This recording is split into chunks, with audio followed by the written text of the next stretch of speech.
AEW wrestlers hate each other's guts. Plus, scrapped plans for an All Out 2022 match have been revealed, and a former WWE champion could be retiring next week. It's all in the wrestling news right now. Strong verbiage, that in the title, innit? Yeah, hate each other's guts. Things just don't seem to be working too well behind the scenes in AEW right now. They don't. Either there's a lot of works, or everybody's just tearing lumps off one another in Tony Khan's Wonderland. So this very impassioned quote comes from Voices of Wrestling. Now, I have my notes in front of me here. I don't have this particular note, but I have it on my phone. If you're wondering why I'm using my phone during a video, how unprofessional of me.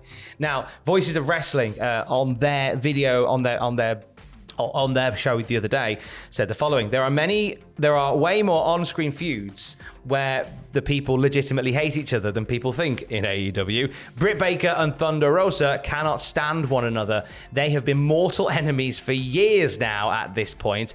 They can't look each other in the eye, and they hate each other's guts. Jamie Hayter now cannot stand Thunder Rosa. Thunder Rosa broke Jamie Hayter's nose in a match. Then Thunder Rosa was scared that Jamie Hayter was going to beat the living Sierra Hotel 1 Tango out of her and was hiding in a bathroom. Things are ugly in the back, and this is why they're having meetings, and all of this is starting to come out now.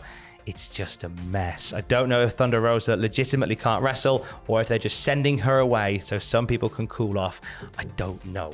So that's from Voices of Wrestling. Fightful Select corroborate a lot of this, indicating that Britt Baker and Thunder Rosa can't stand each other, with that having been the case for well over a year. The two attempt to remain professional and work with each other, and from what we're told, remain open to doing so for the sake of doing their jobs. However, Jamie Hayter, as reported by Voices of Wrestling, also developing heat with Rosa after getting her nose broken in a match recently.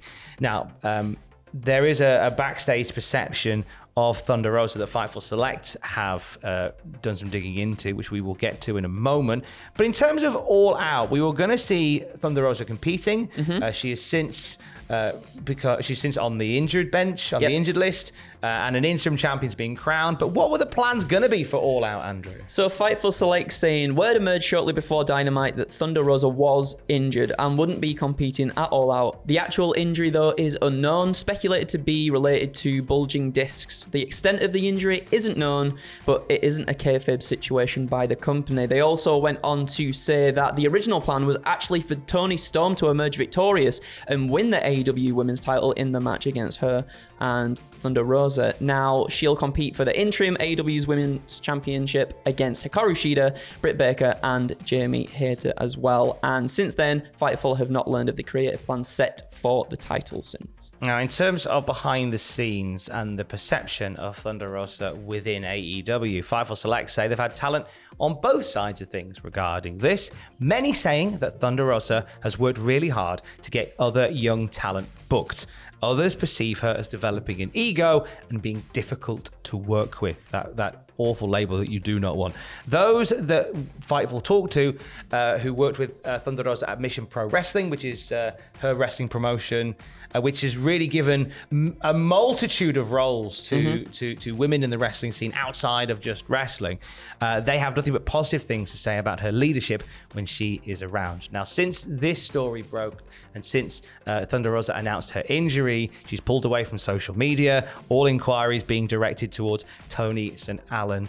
We're not in a position to comment on this, but it's a real shame that we're hearing more and more stories of this unrest backstage at AEW. Yeah, it just seems it can't necessarily be a healthy working environment for a lot of people, can it? At least, again, we're basing it on what we are hearing. Of course, yeah. And in terms of where the lines blur, I guess we're going to find out in times to come. Yeah. Over to the WWE side of things, we could see Bianca Belair making some big Hollywood moves soon. What's the story, Andrew? So, Variety exclusively revealed that Belair had signed with WME, which is William Morris Endeavor, a well-known talent agency for representation in all areas. So, WME, who already partnered with John Cena and Logan Paul, are going to work with Belair to build her business across podcasting, acting, marketing, and more. And I think she is the perfect fit for such things.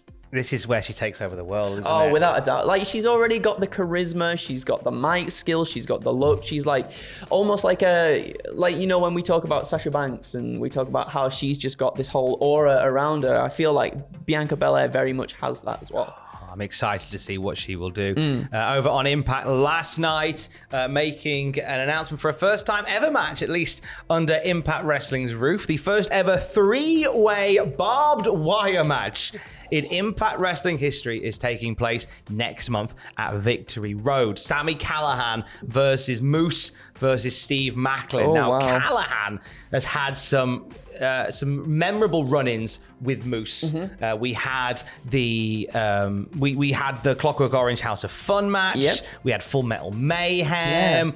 Yeah. We've had the Monsters Ball, and now they're ramping it up with Macklin, who's been getting amongst it with Callihan. Last night they attacked Callihan. Did Macklin and Moose, and a bloodied Callihan went, barbed wire, lads. Let's get on it. Wow. Do you have a favourite barbed wire match? I actually do. Okay. I do. And it was the first one I ever saw as a wean. Are you supposed to watch barbed wire matches as a child? Who knows?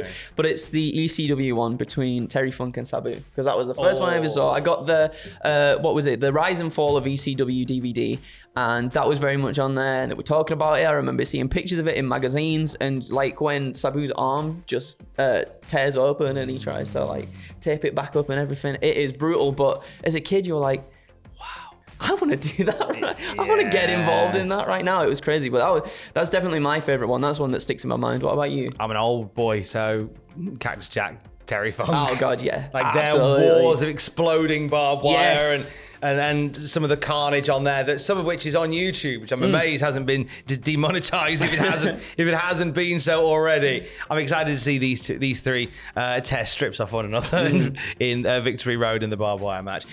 Impact next week, though, we could be saying farewell to a former WWE champion there. Yeah, so Mickie James is also going to be on hand during next week's Impact to make a special announcement too. It's unknown though what it will be related to, but James has spoken recently about her in-ring career ending. Yeah, because I think there were some tweets back and forth where people, like somebody asked about, Mickie James doing a certain match, and she's like, oh no, I'm happy just to watch. I think they were asking about her getting into the women's tag tournament. Yeah. She's like, I'm happy just to watch these days. And so this could be an announcement to say that she's done. Yeah. I would assume that it would lead to maybe one more match. One more match. Yeah, definitely. Do we think like something to do with NWA Empower down the line? Maybe. I mean, there is talk of an Empower for next year. Yeah. Whether Mickie James maybe makes the announcement that she's going to do one more year of wrestling, maybe culminate it at Empower. I mean, we're getting close. Last match. We're getting close to the end of the year already. It's like it's hard to even. I fathom that right now, but maybe something like that. But you could very well be right. Conrad's going to book Mickie James last match. Yeah, versus Ric Flair. Yes, do it. And Kurt Angle. For some reason, let's just get Kurt Angle in there as well. And Hornswoggle. Yes. What a match. We'll have more wrestling news throughout the day at cultaholic.com. Case. Love you, bye.